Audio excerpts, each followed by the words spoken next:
हमार मिक्सी तहार मिक्सी एगो एगो एगो मिक्सी गोर बा एगो मिक्सी करिया बा। गाना सुनो यार पहले। बहुत बेचैनी बका अंदर। अबे बेचैनी तो हमेशा रहेला। हाँ बहुत लगता है। हमार पीस नरम मसाला तहार पीस नरम मसाला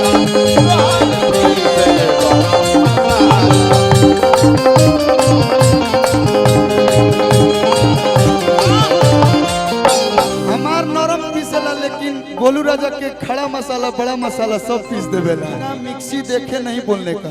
ऐसा ही बोला था हम देखला। पहले मैं बता रहा हूँ ना मिक्सी कैसा है इसके बाद बोलने का। कि तुहार मिक्सी हमार मिक्सी दोनों के मिक्सी बकला हमार तो जल्दी हमरो को दे दे हम करके दे दे। ले ला लक्ष्मी के अनादर ना कोई जरा ले लो लेके हमरा के दे दो। बहुत बहुत धन्यवाद भैया भोला भैया।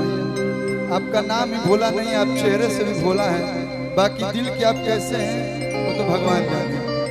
हमार मिक्सी तोहार मिक्सी अरे दोनों के मिक्सी बकला हमार पीसे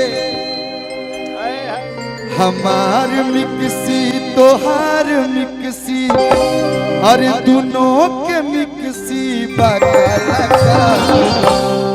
हमार पीसे कौन मसाला तोहार पीसे गरम मसाला कि लभ करे खाती बाबू किंजन करता काहे बोला सिजे अपन किंजन करता 5 मिनट में तू हो जाई बब्बाला करे बहाला तहार मिक्सी। अच्छा एक बात बताइए आप हमसे इतना दूर क्यों भाग रही हैं? हम घमंड से बोलते हैं कि हमारा ऐसा सीधावा गायक कहीं ना मिली मिली हो।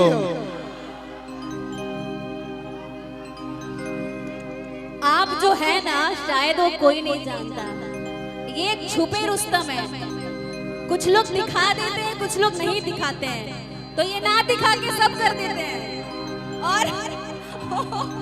और ये सारी हीरोइंस के फेवरेट हैं। समझ सकते हैं ना कितना मैनेज करके रखते हैं सबको। तो है पहला प्यार। ये कॉलर अली कि मेरा पहला प्यार खालू जी है। पहला प्यार है लेकिन अभी भी कह रही हूँ इस पूरे भरे समाज में आरा वालों के सामने भैया आपका ये माइक सही नहीं है थोड़ा सही करिए। भैया का बहुत और बिगाड़ दिए हो। तो सुनिए छोटे बाबा के सामने कसम खा के बोलती हूँ हाँ ये मेरे पहले मोहब्बत है। लेकिन कलू हाँ ये मेरा पहला प्यार है। टकरा जाते हैं हम किसी न किसी से प्यारे के वो चलते हो लड़का जाता है लेकिन पहला प्यार वाकई यही है। लेकिन उम्र में डिफरेंस है ना। का चाहता रू हमार बियाह शादी हो गइल बा। हो गइल देखो ए कलू हाँ एगो लाइसेंस पर 3 गो हथियार 2 गो चोरी का रखल जाला। रउआ लोग में चले ला एगो आवे ला एगो जाला। रउआ लोग में चले ला खास कर रउआ लोग में भोजपुर जिला के एगो लाइसेंस पर के 2 गो चोरी हुआ। हेने आई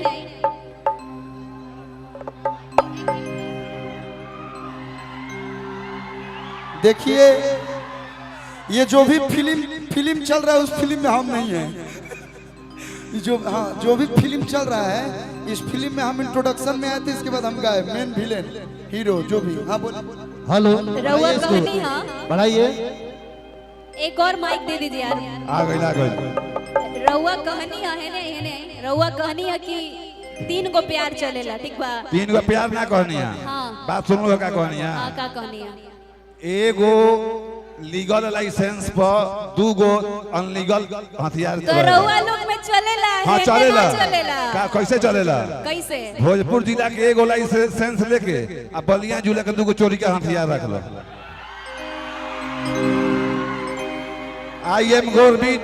I am Gorbit Diva Sarkar from this matter injurious to health.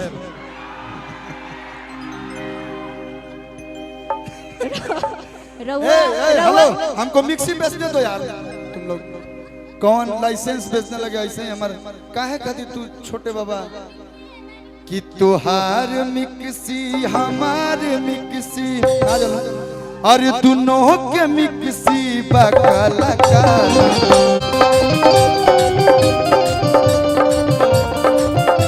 ताली बजा के हो भैया